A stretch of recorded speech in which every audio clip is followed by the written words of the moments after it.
Good evening. Good Jim, evening. welcome Good back. to see you. Hello.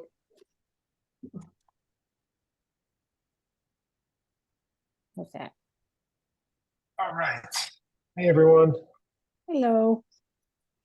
Hi. All right. Let's see. Am I missing No, anybody? George? He's not on tonight. He's not here tonight. He told us last week. Or last time.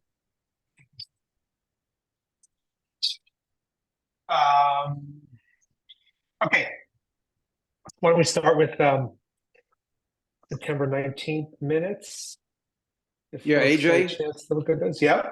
Anyone? Yeah, I'm sorry. Yeah. I need to apologize. I don't think I gave you notice. You all noticed that I wasn't going to be around 2 weeks ago, so I apologize. Don't worry about it. Yeah. For not doing that. No worries. Yeah. Okay.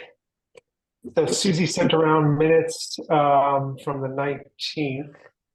So Uh, I'll move to accept them. Okay. Where are they? Where did I put them? All right. I just noticed one typo. Might as well fix while we're discussing it on 1B.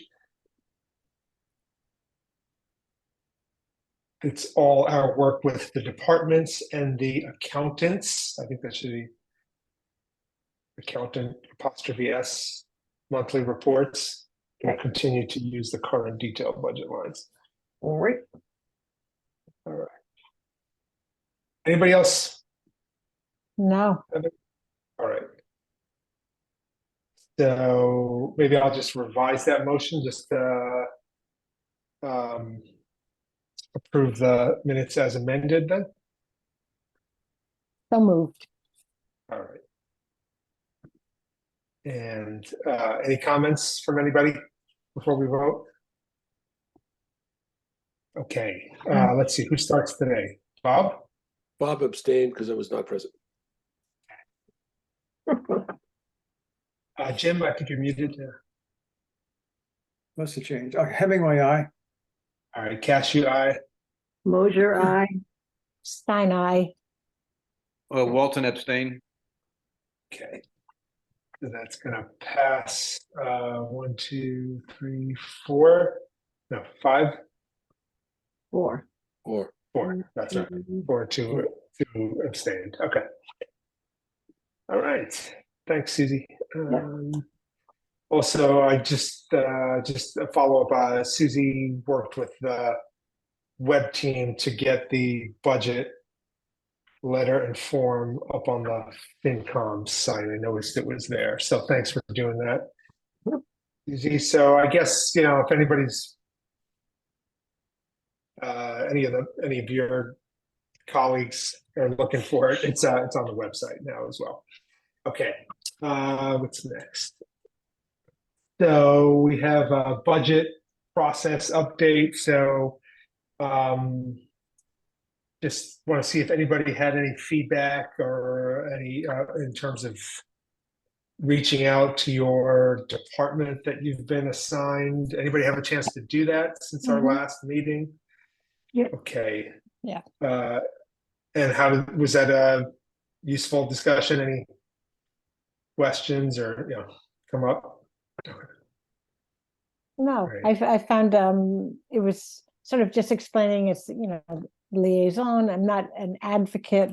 I certainly Yeah. appreciate the work you're doing, blah blah blah. But yes, and you'll Yeah. help make it smoother.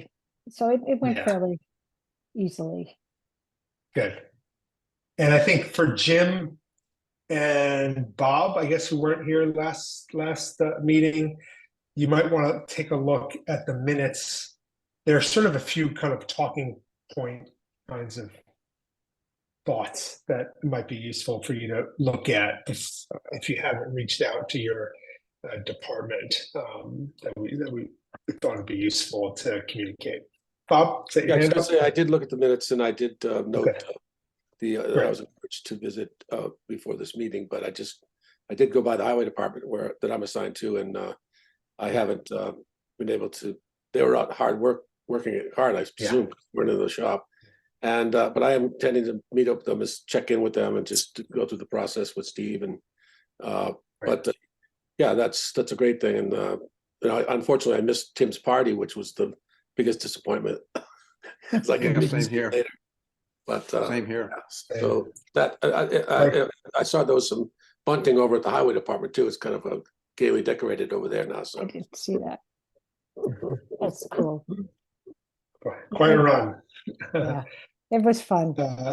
Yes. Good. All right, Susie and then Jim. I did have a school committee meeting, and so they are good about the schedule, and they should be settling the Union 28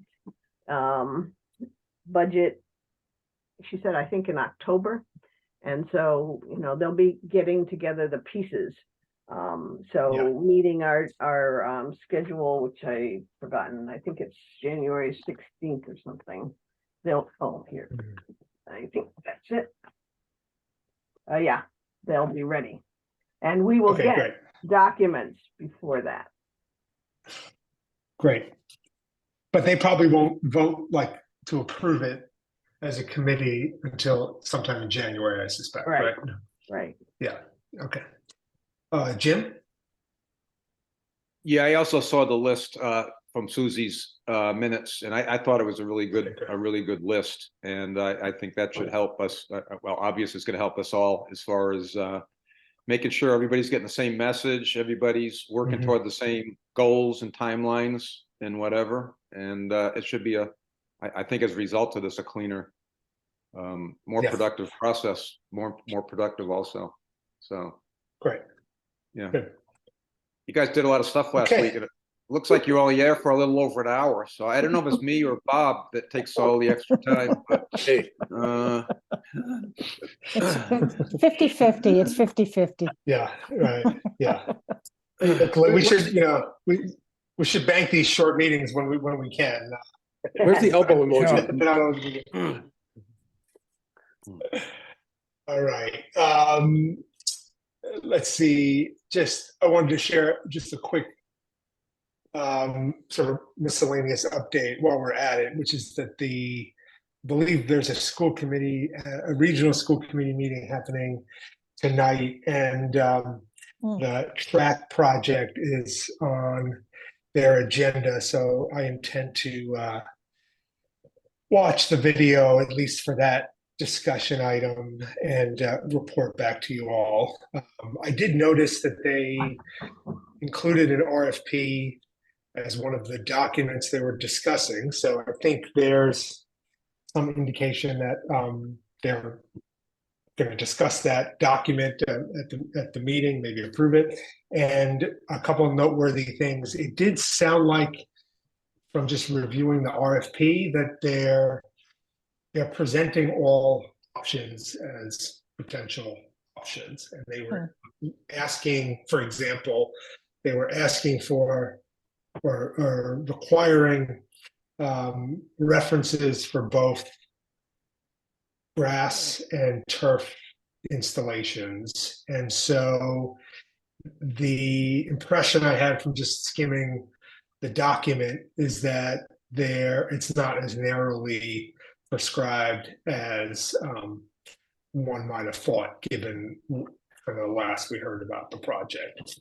And then the other thing I wanted to mention is there's a lot of language in the RFP that stuck out to me that it was signaling sort of preferential consideration for proposals that addressed kind of low PFAS kind of infill options, or at least discussions and experience with kind of mitigating PFAS concerns. So I just thought that was noteworthy. So anyway, I'll probably have some more information. Perhaps there'll be some news coverage about it as well. So I wanted to share that. Okay.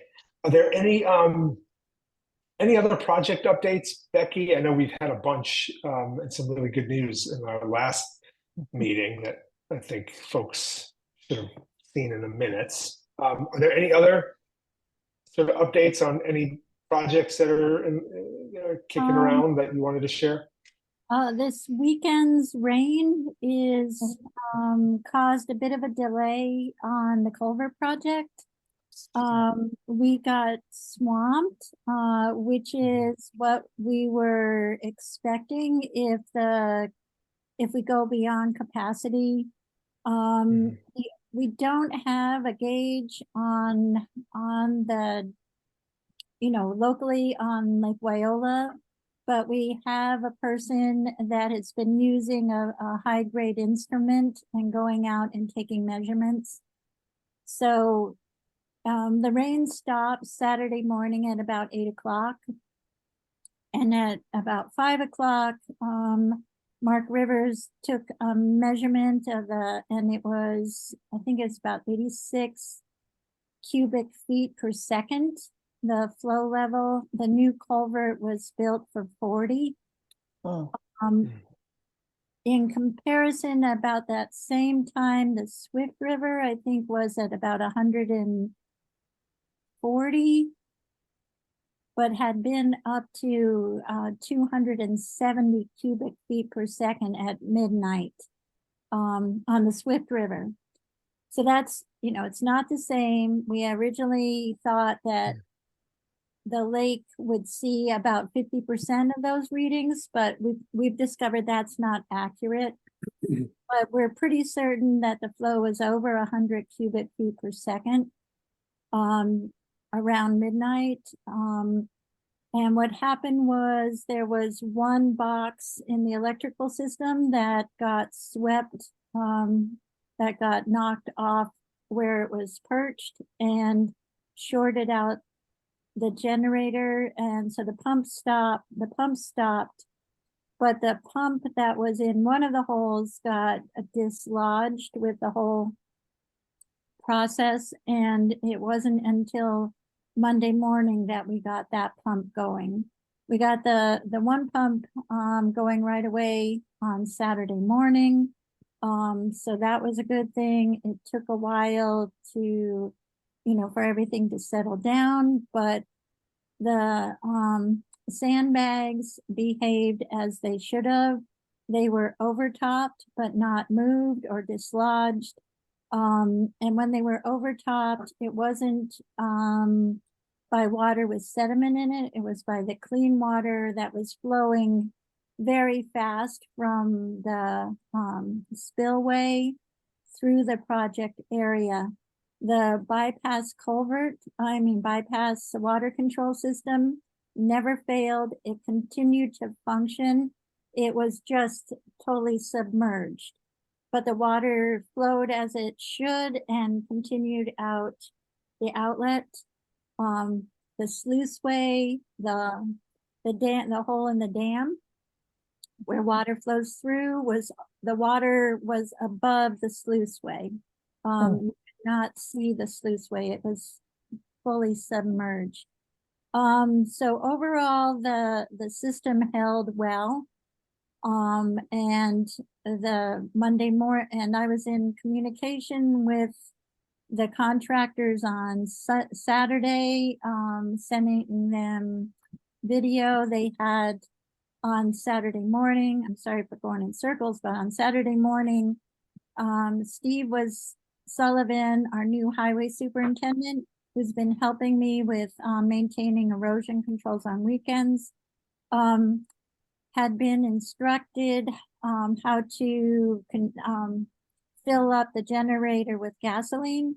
So he was down there at 8 a.m.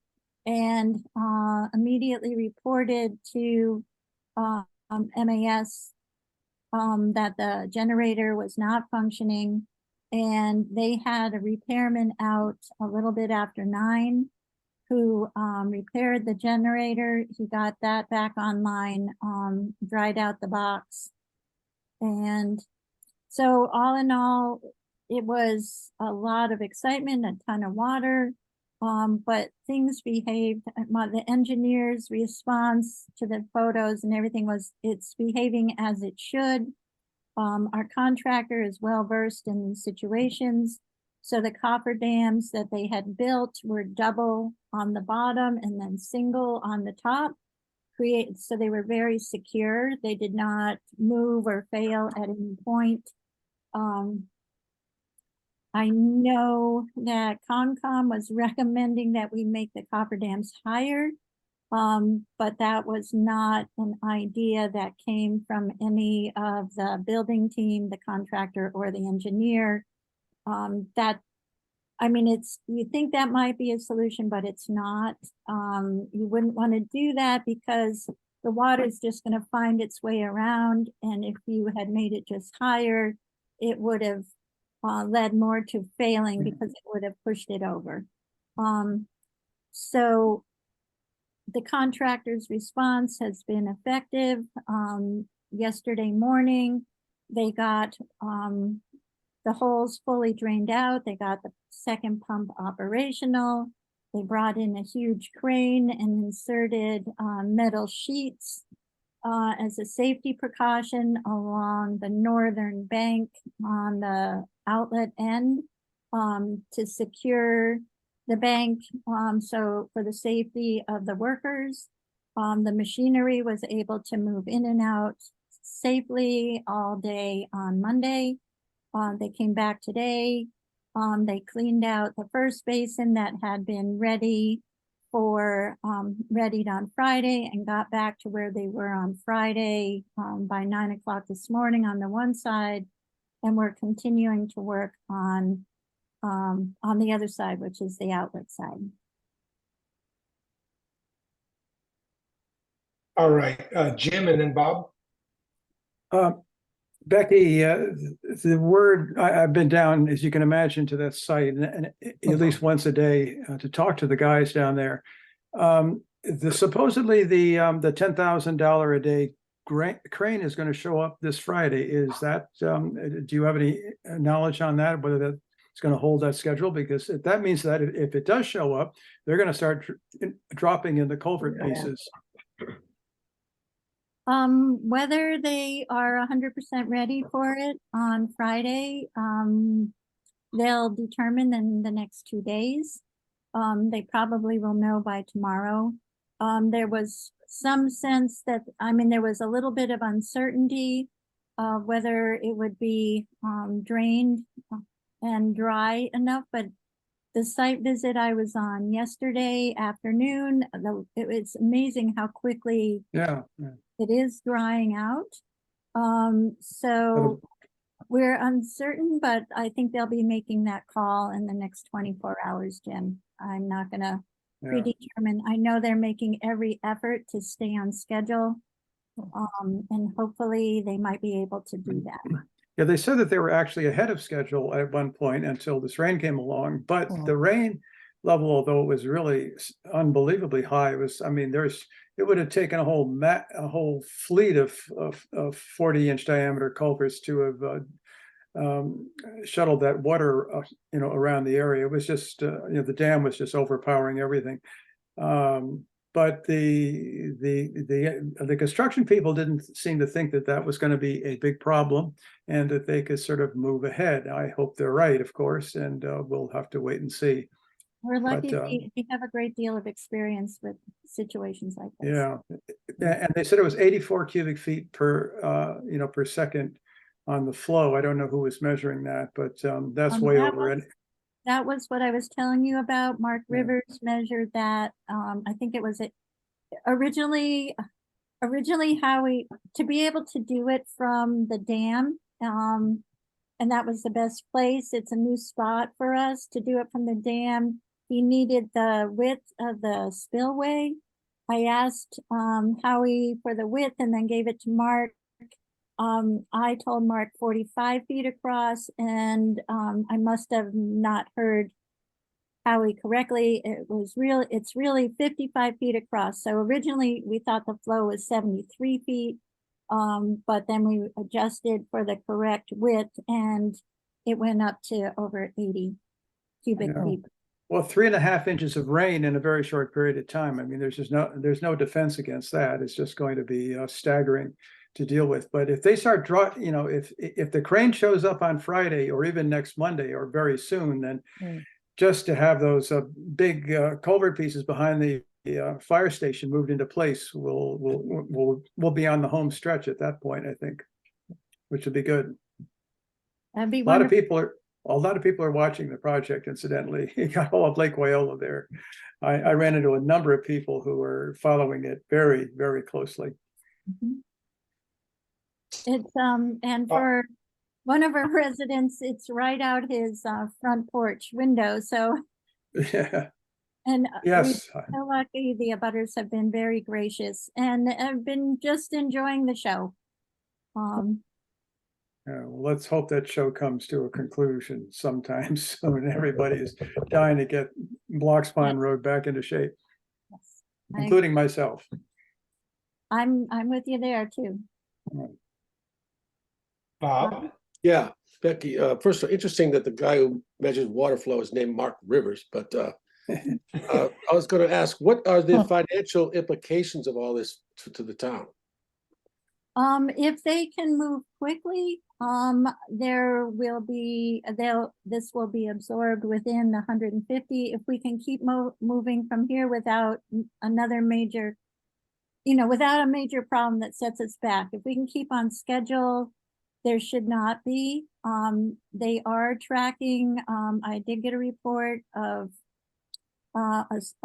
some of the work that was 100% attributable to correction of this, which showed, I think, for 3 hours.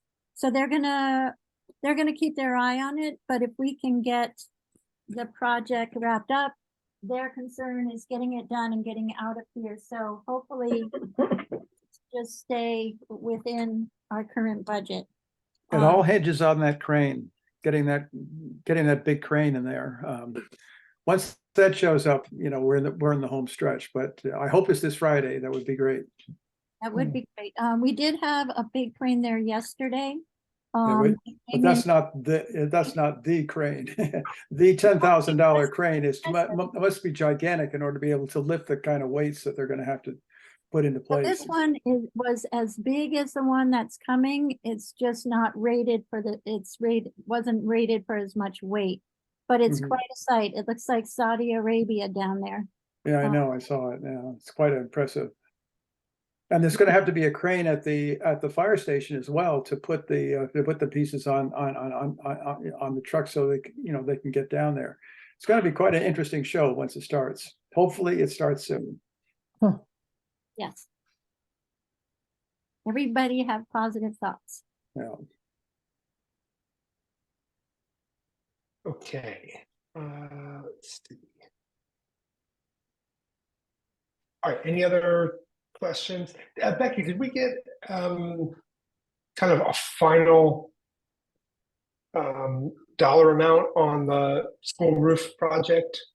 Are we still waiting on final bills? I just have to, thank you for bringing that up. We did get the $3,000 credit. I will have that for you for the next meeting. Okay, yeah, great. Okay. Process.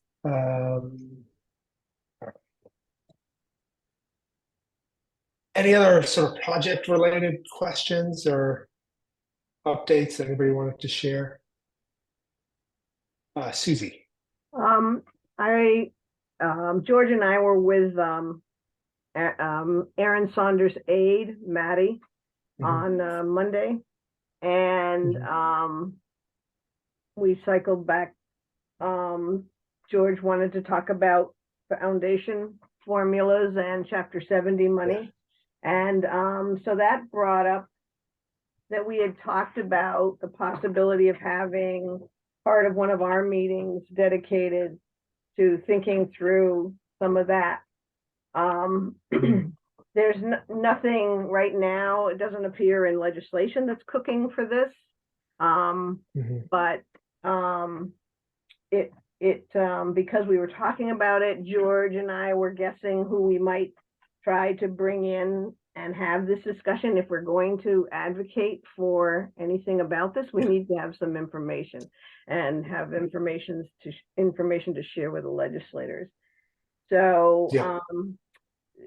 George and I thought about who we would want to talk to.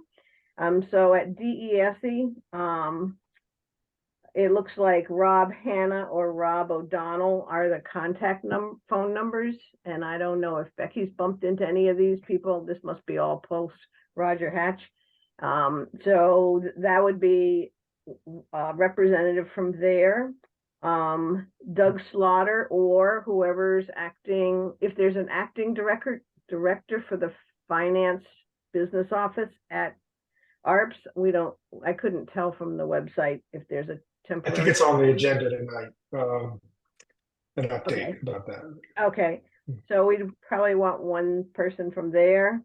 I did put a phone call into Jay Killo. He was the person on town meeting floor that asked about it. And so we would follow up and see if he wants to do that. And we would probably try to wade through some of that information ourselves so that we would have questions. But I find it, oh my God, eye glazing just to go to the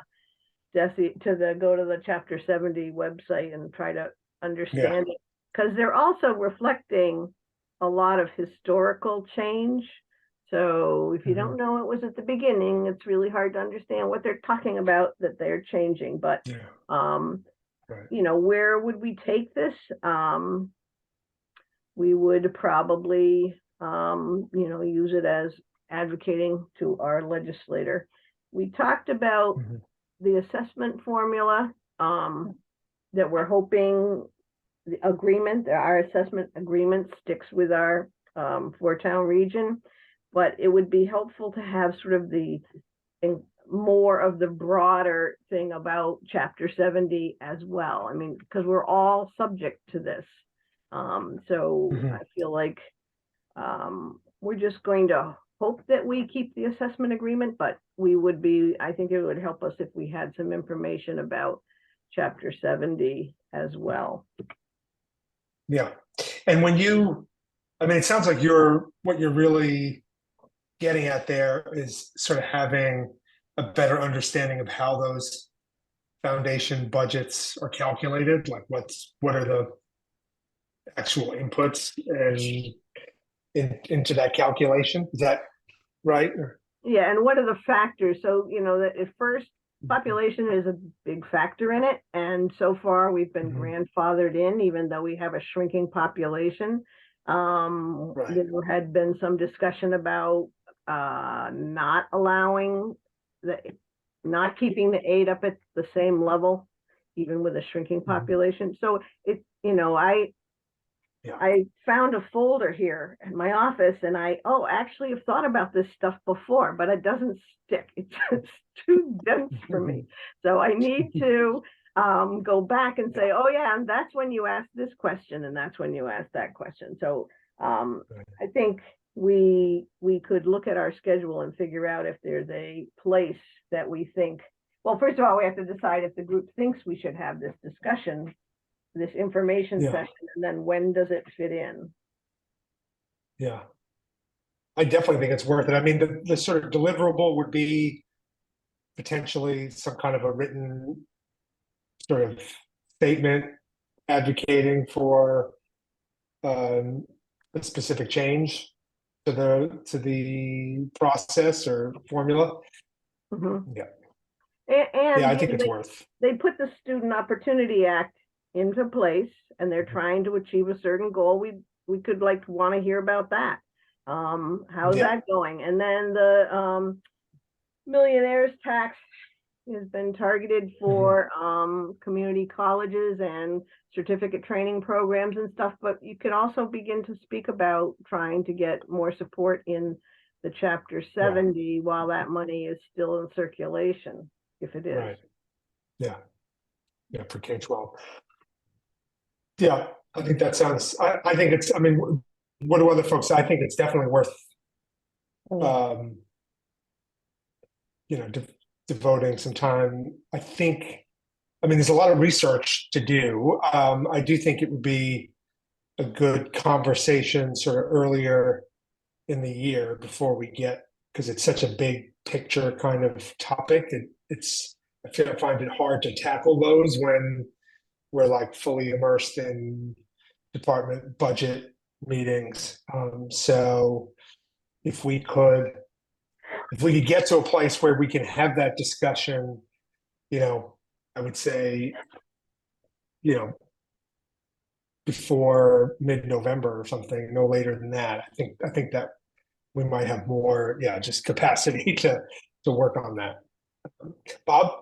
I just want to add, if I might, to that discussion, I think it would be useful, from my point of view at least, to revisit the whole issue of school choice as part of the, our town's, an issue, it's a very live issue in the state because, as Susie pointed out, she said there's diminishing population. What I think she meant was diminishing enrollment in schools statewide. And it's putting a pinch on a lot of school districts for having enough students, basically. So people are recruiting students from other towns, from other districts, and even openly saying that we need to compete with other schools for students. And then the Chapter 70 issue comes into this, because if we, for example, have a dozen choice students, we don't get the Chapter 70 money for those students. It changes the whole per student subsidy we get from the state. We get more or less $5,000 for each choice student. And it changes the math considerably. It's something that I don't know if we, as a town or any town, has a real handle on this yet. There's a lot of issues involved. As you know, I've favored a different way of representing choice money in the budget. I still feel that way. I'll certainly be raising that again if I can. But I think that the whole issue of choice certainly has big financial implications for our town. And it also is a moral aspect to it, I think, an ethical aspect to it. Whereas, what are we doing poaching students from other towns? I mean, like, what is Pelham doing? Their school, just take Pelham for example, most of their students are choice students. It's like they don't have enough students to field full classrooms. And so they're just not very dependent on choice money.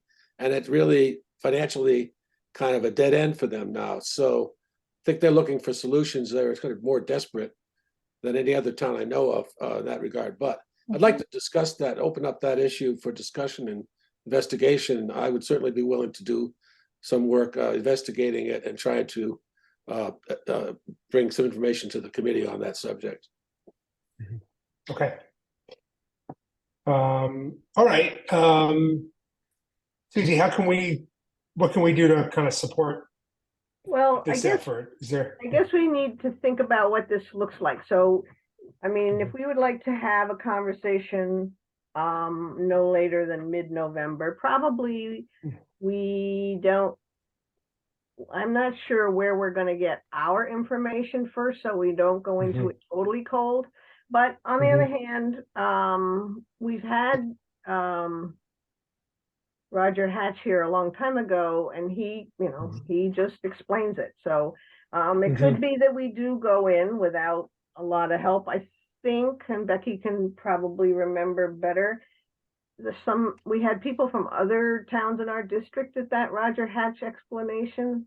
Pretty sure there was somebody else, other towns. Because we invited everyone. Right. I think we had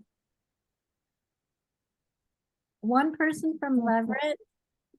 Fred showed up from Pelham. Yes. And Amherst, we got like 3 people, I think. We might have got Andy Steinberg might have come, and a few other people. I think Sean Mangano came as well. Because he was the business manager then, right? Yeah. The district. Cool. Yeah. So there's another aspect. And I actually think it helps to invite people, and you're coming from a similar presentation. I think that sort of reinforces that we're all in this.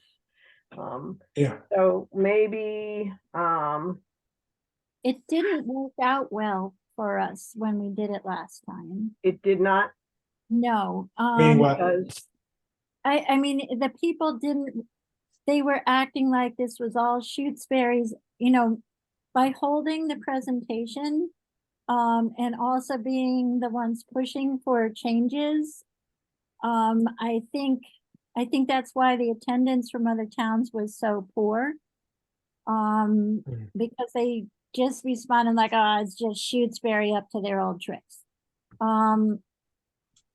That's why I think the next time we tried to do it, we tried to have the region hold it. And I think at that point, the region, they got more vested, and Mike Morris started to learn about it, but I don't think that part worked out either. Yeah. So I don't know I if would hope, sounds it's helpful. I would hope that the context is different now. So, I mean, you know, I think from what you just said, you know, the context then was a real, It was more yeah, controversial. a real disagreement among towns around the assessment formula, and that I imagine, you know, was kind of a lens through which everybody was probably looking at, you know, what the purpose of that meeting was. Whereas I think what Susie's described tonight is really about, you know, what can we advocate for, what kinds of changes can we advocate or at the state level that'll better support our schools, and that one would assume that would apply to the other towns, you know, as well. So maybe that would make maybe the context being different. That could help. And I guess I feel it's important to see it as an information process before advocacy. Because you know, we don't have to be adversarial, but we do have to have some information so that we know what the status of the whole process is, and what we can advocate for after the information. I think it was I think it could be held down in Amherst. It doesn't have to be part of a 4-town meeting or anything like that, but maybe getting it held in Amherst is a simpler simpler idea. Plus the technology in our place wasn't that great. The slides were really hard to read. So maybe they got better technology in Amherst. And it could be on Zoom. Right. Oh yeah. Yeah. Should we maybe put on the agenda for our next meeting to like maybe draft a set of questions that we would want to ask as kind of help frame that presentation, so they would like have something to respond to? Or and do we have Becky, do you know, I went to the website, I googled foundation chapter 70, and I got into someplace, and you know, I wasn't paying attention to where it sent me, but it was like a lot of information. So I wondered if there's like a primer or an FAQ or something that helps start us off at what it really is, and then we can all study that, and then at the next meeting see what kinds of questions come out of that. So one thing I'm going to do is I'm going to go to the Mass Association of Finance Committees and look at their handbook, and maybe call Denise Baker. She's the secretary for that organization, and she knows a lot of people in the state that have different specialties. They have speakers all the time at their events, and she would be a good person to provide some contact information for knowledgeable people that might very well be useful to us in this regard. So I'm going to call her or email her. I can email you her contact information. She actually is with pretty MMA. helpful. Yeah, What's that? Denise works for MMA. Yeah, but she also runs the Mass Association of Finance Committees. So all the information I get from her about that Works a number of other organizations, Right. but doesn't run them. yeah. Well, she's anyway a very useful person to talk to and question.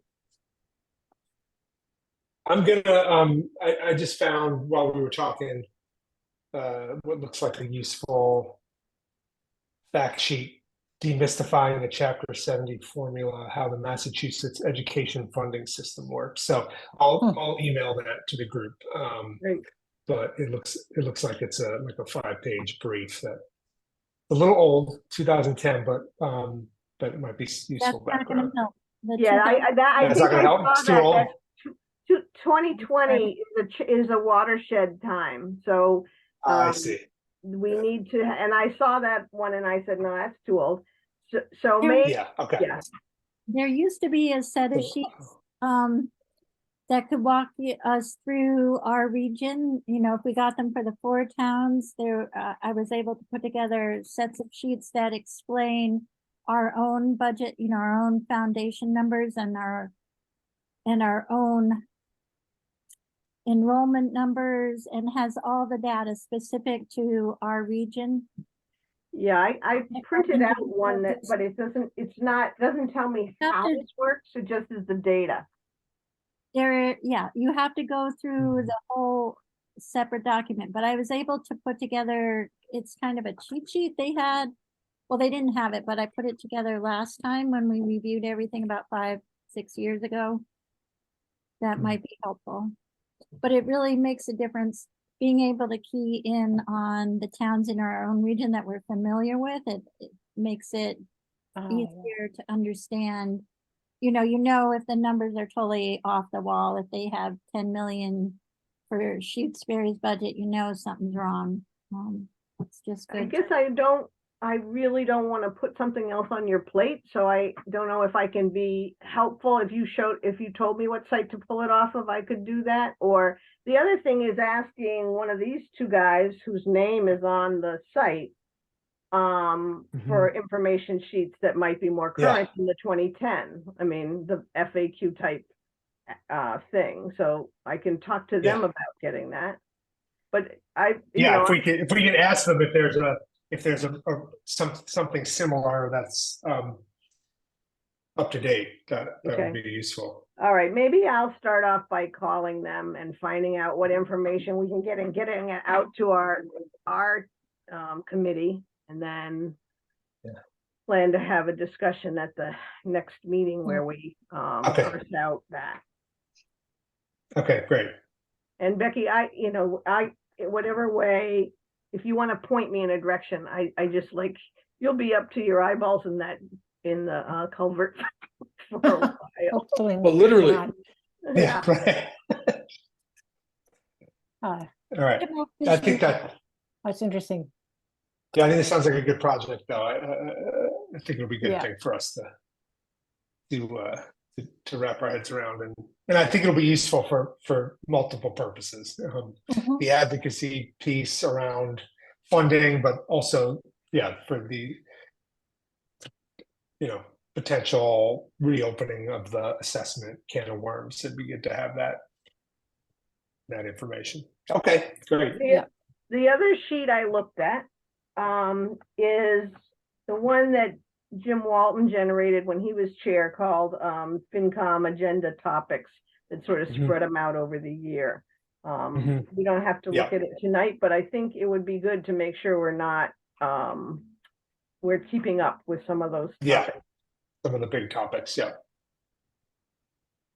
Actually, I think I have it in my, I could send it out to people if they don't have it from the past. Yeah, I'd like to see that. I don't have Oh, it. yeah. Mhm. Yeah. I'll email that out. Okay, great. All right. We have a new expense report. I wonder if we should take a look at that. Real quick, it was sent on yesterday, right? October 2nd, yeah.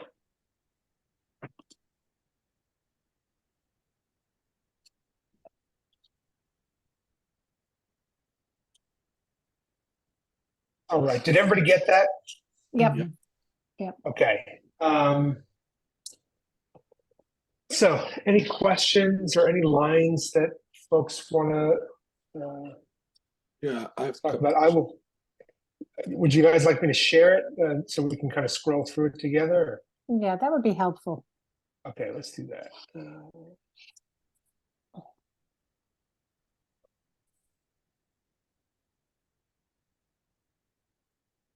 Sorry, I thought I had the 10-3, but I only have the 9-14 right here. You know what, Becky, I can't share my screen. I've got to change a setting.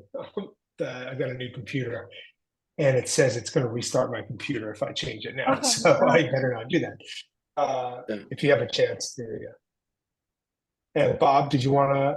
I've got a few lines I marked up on the sheet. If I could ask Becky to clear up for me, because I'm sure they will be, but I assume that the assessors. Let's go through them. Assessors computer line on page 1 is that they got their new software this year, and they paid for the software system that they use, the assessors. They have an annual software maintenance. Okay, and on page 2, I had on page 1 also the legal. It's 48.5% spent. So what's the status of that line at this point? I mean, I know the 48.5% is gone, but where are we headed here? Probably to a town meeting. Yeah. So we're burning through that quickly. Yep. Yeah, the lawsuit, we just got an extra $6,000 bill on the lawsuit. We've been, going the Conservation Commission regulations and bylaw have been another area where a lot of money is being spent. And then we have another lawsuit, which gratefully we haven't been billed for yet, but we're going to have $5,000 to pay for the lawsuit covered by insurance. That has not yet been paid for either. Okay, well, that's looking bad, right? And it's an ongoing process, developing story, right? Or stories. So on page 2, building maintenance office supplies, 43.28%. Is that something unusual there, or? I'm sorry, which one? Page 2, building maintenance category, office supplies. 43.28% has been spent as of now. What is the number on that? I'm sorry, Bob. I got to pull it up now. So let's see. There it is. It's 5420. Okay, office supplies. We're about a quarter in and we've spent 32, it says 32.46, right? Yeah, I was just looking at the I've got noted, yeah. Oh, I've got 43. I'm looking at the older one. I apologize. Yeah. No, we tend to buy, by the end of the year, we haven't purchased a lot of things, so we tend to have a higher purchase rate earlier in the year. Okay, that just stood out. The other thing on page 3, emergency management phone not, the line says. Whatever, I think that must be some kind of a mistake in the way it was noted, because I don't know what that means. Page 3. 5340. 53405. Okay.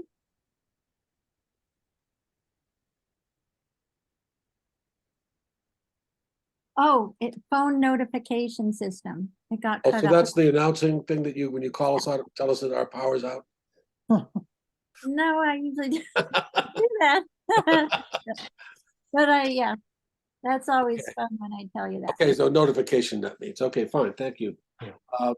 The veterans programs is 102% spent on page 4.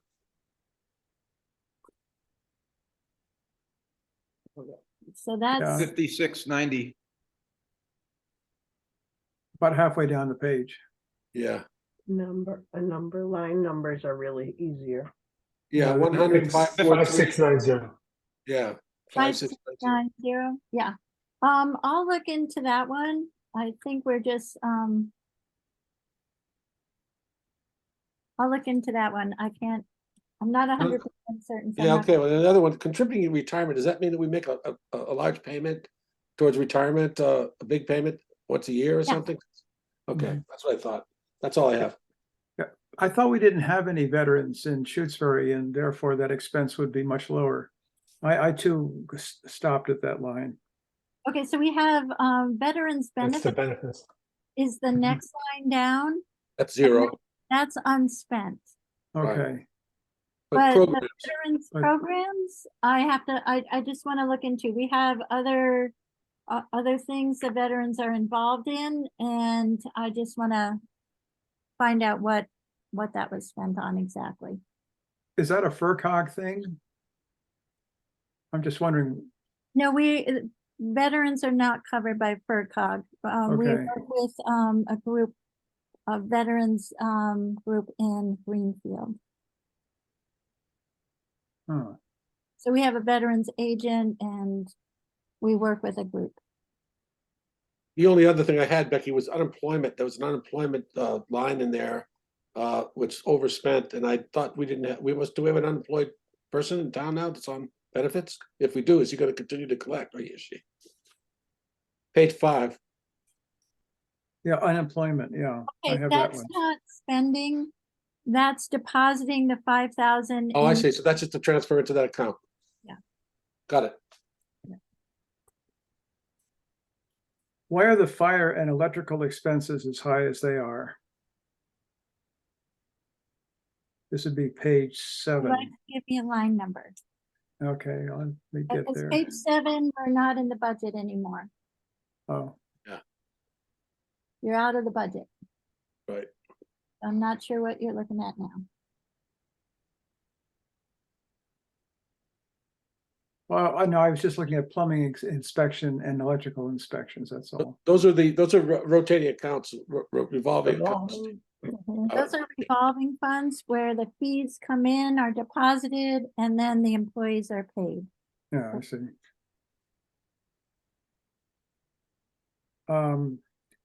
Title V student support on page 9. What is that?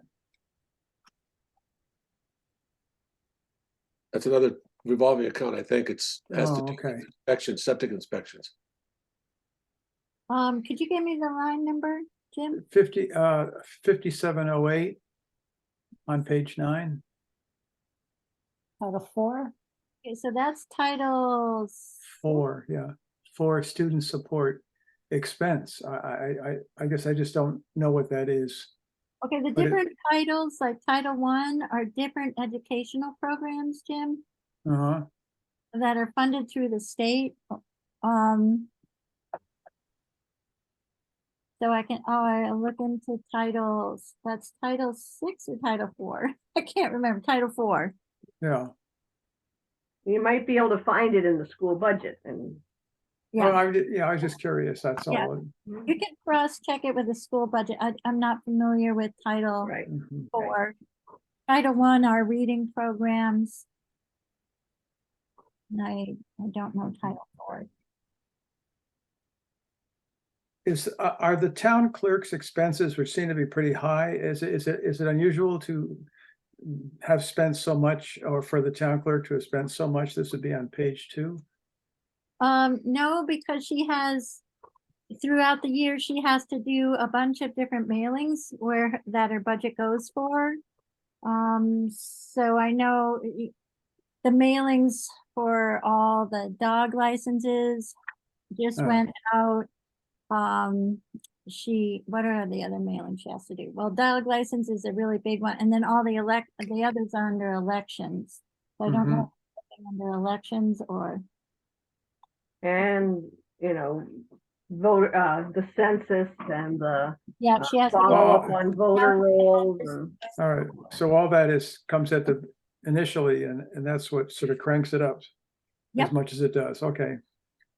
So it also looks like the assistant town clerk position has not been filled yet. Is there No, any movement on Just getting that? that ad out. We were just talking about we're getting the ad out this week.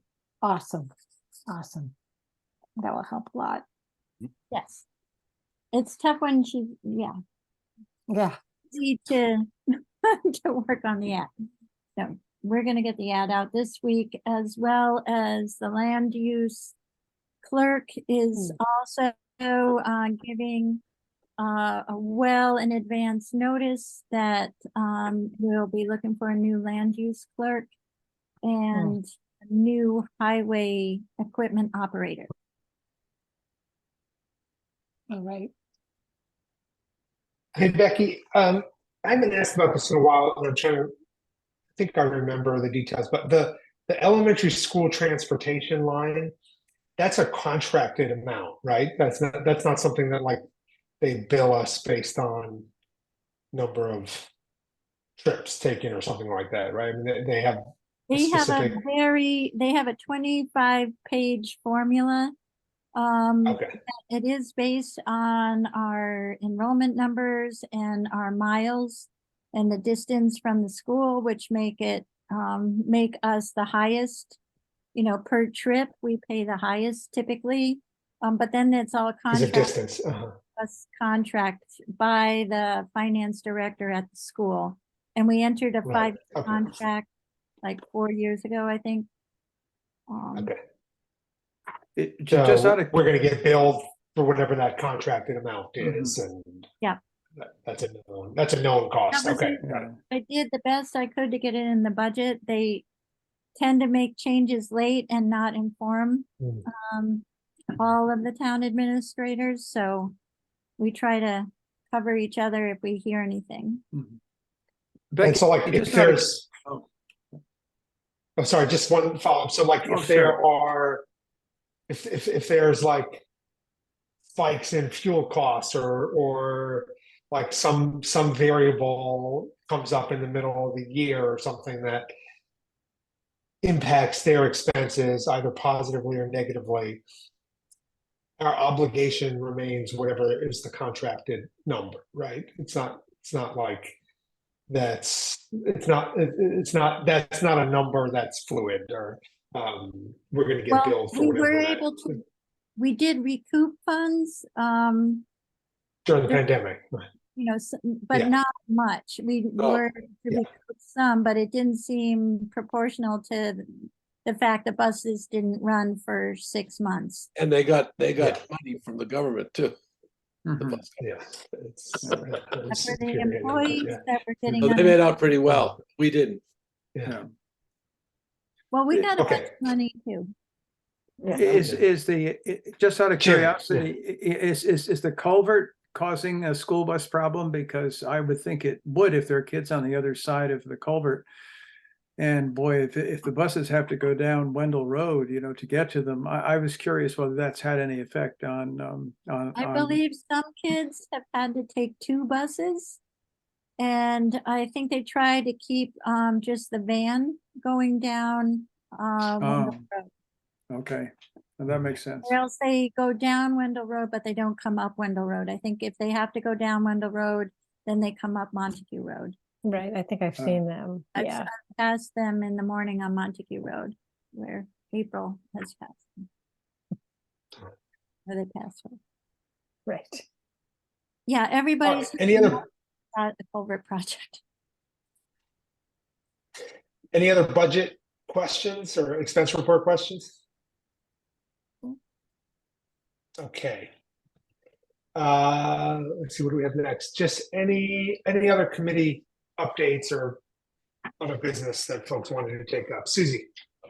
Yeah, the school committee met on September 21st, and there's a couple of bits of news. Our current superintendent, this is her last year. She'll be leaving at the end of this year. We have an out-of-district placement. A student in Shutesbury is needing special services, and that will be an ongoing expense. It is a pretty big bump. They are finding out what funding they might get from the circuit breaker mechanism. I'm not even sure what it's called. But it will definitely impact the budget. They are looking through their budget to try to figure out what they need to come back to Shutesbury, the town of Shutesbury, for to pay for that. That's in transportation and services.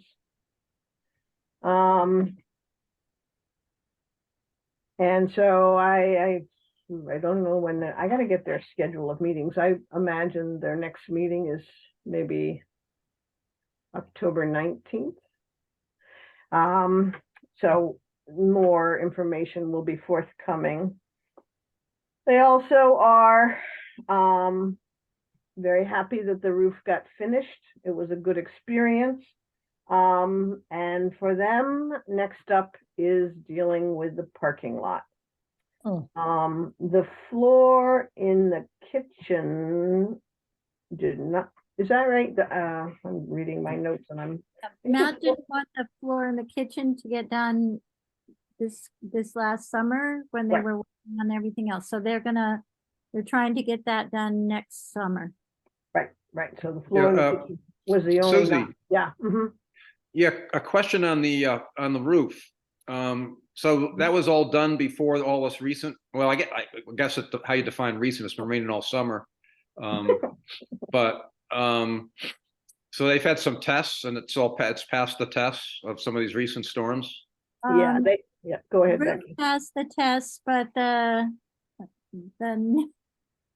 there had to be adjustments to the gutters, because the courtyard flooded and it went into the library and flooded the new carpet in the library. So there's adjustments are being made to the gutters, and also part of the problem, we believe, was the weather stripping. And there was new weather stripping, and we think that at least one doorway, it was put in too high and allowed the water to flow. So those two things are being worked on. Right. And Betty- I put it Becky- in the minutes under 3B, and the building committee was starting to work on that problem. So we know that they're paying attention and getting to it. Oh. But the roof, the building committee did a final inspection and was pleased with the work on the roof. There was something else in this list. Oh, did I say the parking lot? Yeah, I probably said that. Yes. So, and then, I didn't hear anything about the contract for the teachers, but I don't really know how that process goes when it gets started and who's involved, but I believe this is the year for a contract negotiation. So that would affect the 25 fiscal year or 26? The 25, negotiation, right? 25. This coming budget we're doing, Yeah. right? I believe so. So Becky, For the elementary school. Yeah. Oh, and that might have been, I don't always know where I got the last information. And Anna Hurd is our rep for the region. And I think she was talking about the impact of the contract that got settled in the end of the summer at the region. And like they can make it through this year, but it will impact the following year. Oh yeah, reshuffled. And of course, the ESSER funding is a significant factor because it's supposed to be done.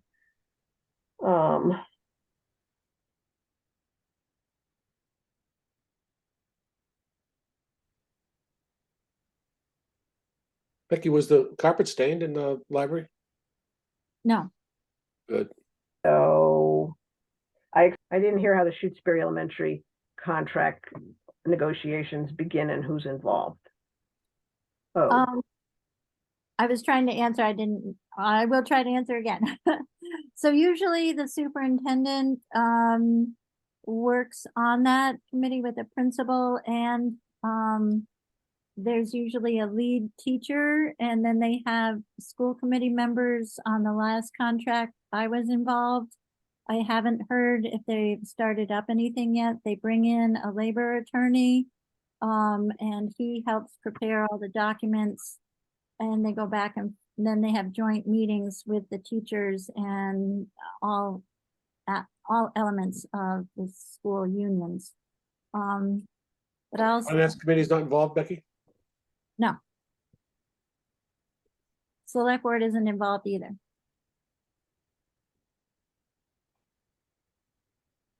Did we know the superintendent was leaving, or is this? Brand new. I don't. Yeah, This is it news, unfolded okay.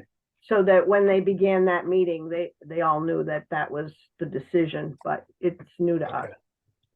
Gotcha. Okay. I like her. That's too bad. Yeah. She's moving on. Is that what it is, or are they I think she's retiring. retiring? I see.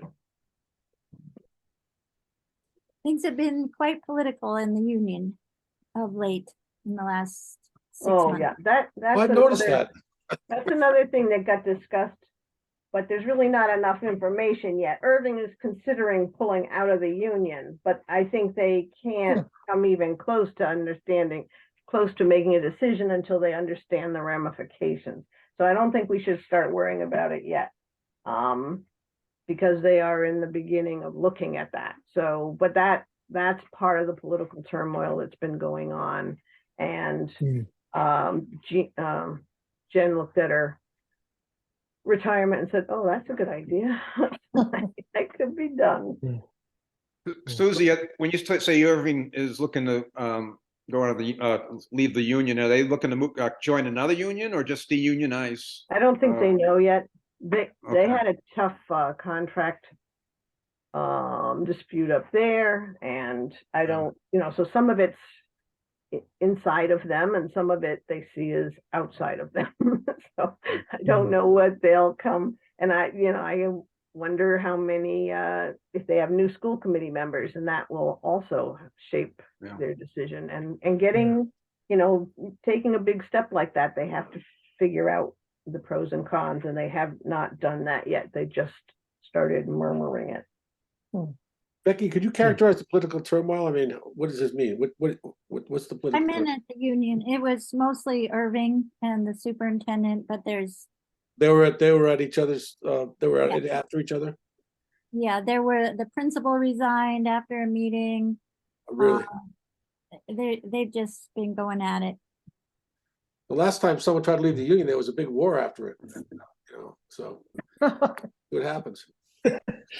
Get your gun. How do you get out of the? What's the legal? What's the method to get out of the union? I mean, to secede, if you will. We can make them buy their way out. Right. They're the richest town. Why not? Yeah, there you are. They got Northfield Mountain. Yeah. But Irving is not as solidified as like Shutesbury and Leverett. Everybody goes to the Amherst region. New Salem and Wendell, they go to Mahar. But in Irving, they've got like 3 or 4 different relationships with different regions and schools. They tuition, they send them to tech school, they do all kinds of variety. So they don't have, they're not, so the idea for the town of parsing out their kids in different ways is not so different because they have, that's what they do at the upper grades. They're independent. They're more independent, yeah. But they have a beautiful school, and so what's going to happen to that if they just, will they keep their school? Will they not keep their school? Who knows? And I don't know the effect of the turmoil on the student population, whether some people are going to charter schools or choicing out, I don't know. And so it's kind of like rumors. But what we know is that they will be looking into it, and we'll hear more as it develops.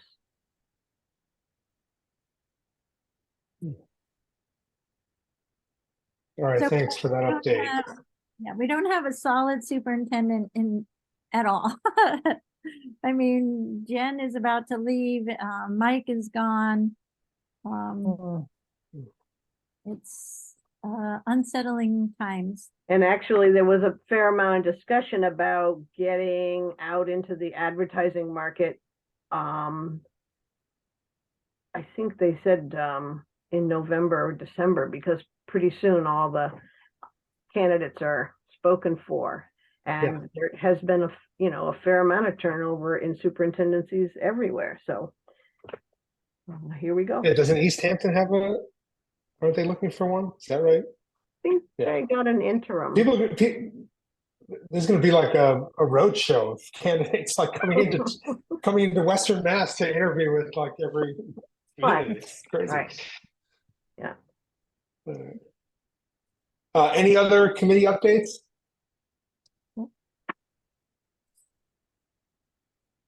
Any other topics or business folks wanted to take up? Okay. I think we are ready to wrap up then. When's our next meeting? 2 weeks or? Yeah, let's take a look. And 17. 2 weeks, 6:30. Mm-hmm. Okay, and so we'll revisit this kind of DESI discussion at that meeting. Susie, you said you think you have quick access to that Jim's document of kind of long-term projects, and Yep. we'll circulate that and see if there's something else we want to pick up off that list. Right. Okay, great. All right, I'll entertain a motion to adjourn. Motion to adjourn, please. A second. Groves, aye. Hemingway, aye. Ashley, aye. Mosier, aye. Stein, aye. Walt and I. All right. Dang. Take Great. care. Thanks, everybody. Have a good Enjoy the evening. weather. Thank you. Bye. Bye-bye. Have a good evening. See you. Good to see you, Jim.